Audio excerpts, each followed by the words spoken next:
but my wife passed away over a year ago. But Mm, I'm actually getting into a so space sorry. now where I'm looking to find my next wife because we did it right the first time. And so I'm like, I missed that. But now I'm preparing myself for my future. So for me, I'm courting. I don't do all that extra stuff like people be out in these streets. I got a plan. I know what I'm looking for. And when I get to know someone, my goal is to really see how my plan aligns with theirs, how their life aligns with mine. And so it could very well be before the engagement. Like I might have that conversation preemptively because it's like, oh, I'm really into this woman.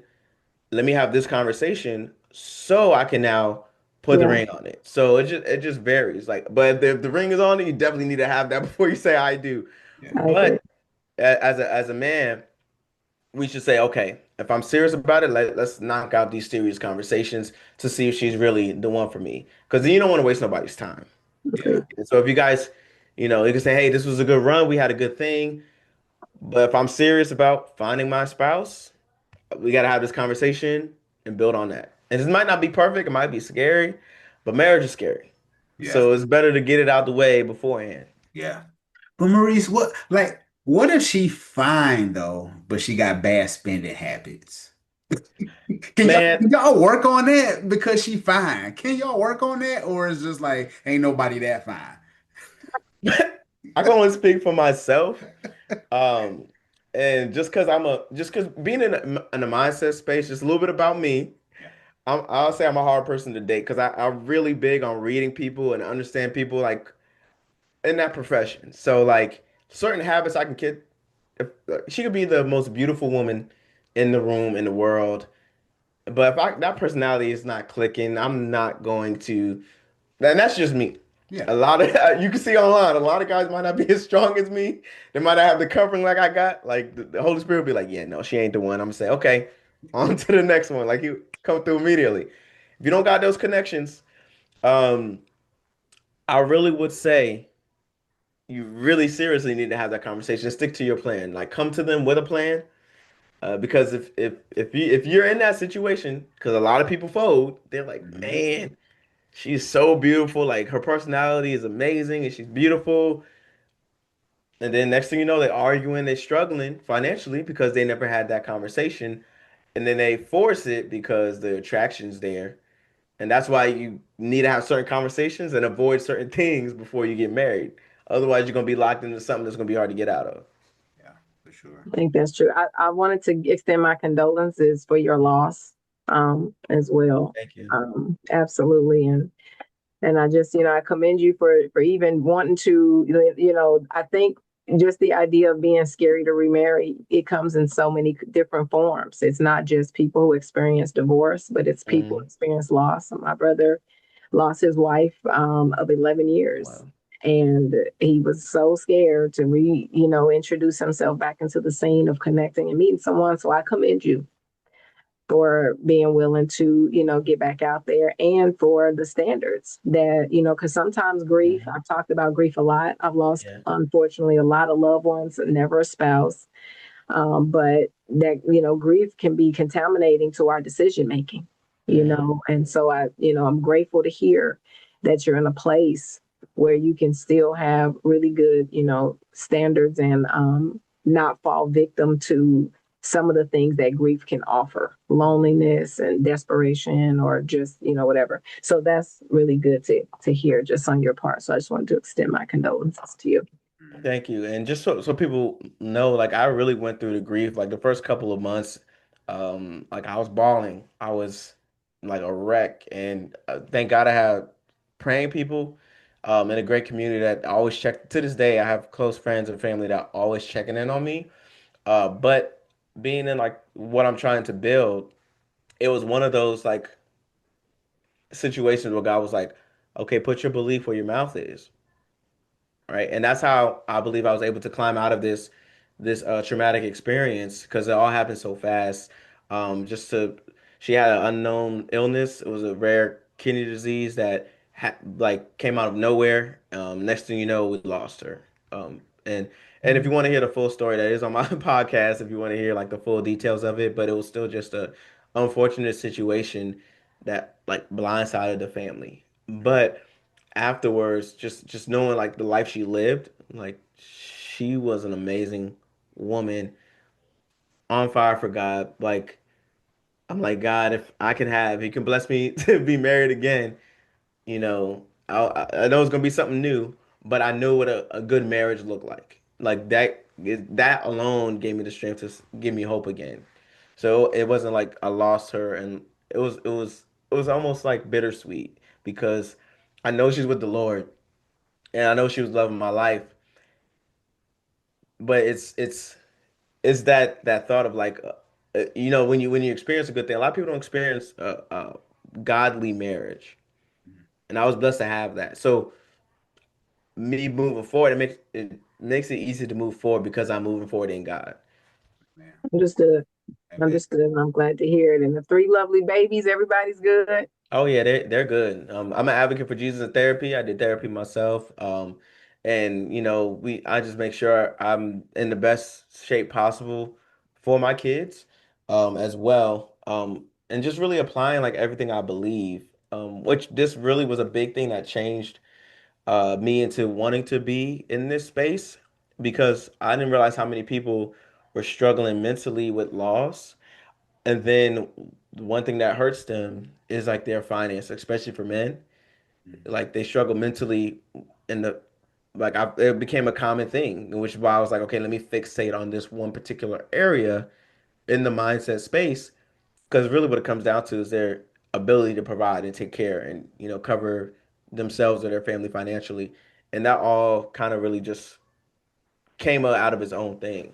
Hmm. So really quick, go into that. What are you saying about the men that you found like with the the grief or maybe with just maybe I don't know disappointment, whatever? Because grief can be more than just extended to around to loss of loved ones. But what are you Mhm. saying that you kind of found that men were experiencing with? Yeah, so in the space of grief, I know men try to, like me personally, try to kind of do it on my own back, but this hit so heavy. I was just open and vulnerable. Like I truly believe I'm more open and vulnerable now. But I used to uh, just minister to. I had a men's group that I still do on and off. Just I've slowed that down, but I used to do it like weekly, like a couple years ago, where guys would just have open conversations. I do it like monthly now, where I'm just helping individuals and coaching men on their mindset just to life. Like give them a space. Like, hey, share with me your problems, get it all out. And a lot of it is they're trying to build something, a financial future for their family, trying to, make sure things are going good, in their marriages. And it all stimulates from them um, attaining wealth. Right. The core thing I keep finding is like, oh, I'm trying to work on this business. I'm trying to do this for my family. Well, so you're trying to provide. You're trying to build something to provide financially for your family. I'm trying to get a job or a better job so I could do more. So at the end of the day, you're trying to make more money to give your family a better life. So a lot of the things I was finding while they were stressing, there was lack of communication because they probably got a better job, but it was taking time away from their wife and kids. So a lot of the things was like trying to put themselves in a position to better their family financially was also causing them stress. And so how to navigate that space is one thing that I was finding because I'm always big on mindset. Like whatever you believe, whatever you pray for, however you move in faith, God is going to bring into your life. And I was finding with most men, it was like, okay, yeah, I have this whole like step plan. Let me help you walk you through that. And a lot of them were struggling because at the time, I didn't realize it, but there was like a deeper root. And when I started figuring out, okay, what are the deeper roots in a lot of these men's issues, is their need to provide and provide through wealth. Gotcha. Okay. I kind of I kind of want to jump into that because how did becoming a widower and a single father reshape your mindset around wealth and legacy? Oh man, it kind of lit a fire for me. It was like now or never. Hmm. It was a now or never thing for me because like for example, and I'll give the perfect example. Um, a lot of stuff I'm doing now. I wasn't doing as I'd say hard as I was doing it now. And bringing this information to people, I was not doing that with the passion that I am doing it now. So like I'm a big advocate for like life insurance, for example.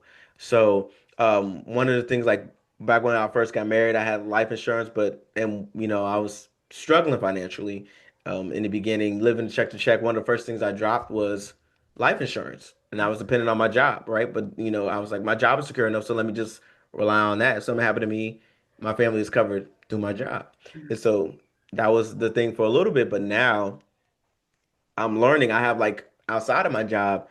I have like investments, life insurance, like different types of policy, things to cover for the kids, preparing for the kids' future. You know, building a legacy for my kids where like if something were to happen to me right now, my kids will instantly be covered for life. Where years ago I didn't really have that. Like the stuff I'm teaching about, I'm like applying and teaching as I go because I'm realizing as I'm learning and helping people understand these things, so many people don't even know the basics. Yeah. And I have partners, you know, that like I'll get on here and share the importance of life insurance and how I navigate that space.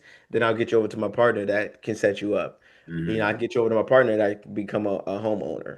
Yeah. You know, things like that. So I have a lot of partners in the financial industry space, and I coach both mostly on the basics, but because a lot of people don't know the basics. A lot of people don't know how Hmm. to build a savings. A lot of people don't know how to budget.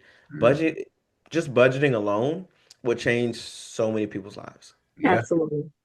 Budgeting and building and being consistent, as you Hmm. said, being consistent with building credit, those two things alone can change the trajectory of your finances, and then you can Absolutely. start building with that. So Ab- like, so yeah, so and like now it's like in my mind, it's just me.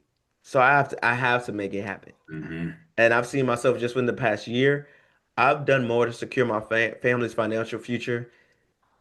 And it sounds bad, I hear you. but because I was pressured into doing it, I've Hmm. done more for like the trajectory of my family's future in the last year Hmm. because of my situation, Hmm. because I'm more passionate about it, because I'm trying to get it than my whole Hmm. time being married. Because I thought I had time. Yeah. And I made a video today. I was like, you don't have as much time as you think. Like Yeah, losing my wife, who was like my biggest supporter. Like if I wanted to start a business, or we even started like an online ministry, and we was working together. So I had that support. Now it's just me. It's like I got to figure this out. I got to get it. Yeah. You That's know, important. And because I'm glad yeah, and I'm glad you said that because it's interesting. I'm glad you brought up insurance because there's more people, no shade, okay? hmm People don't come from in the comments, but I gotta yeah, say it. There's more people that have insurance on their phone than their own body. And so that has to change yeah, because I know, people think about insurance, like you said, people think that they have forever. yeah, And tomorrow is not promised, you know what I'm saying? Like in the Bible says, if it be the Lord's will. right. So Take a no lot of thought for times tomorrow. people, yeah, they think, I'm 28, I'm gonna live forever. That's not promised. So I'm glad that Well, you brought that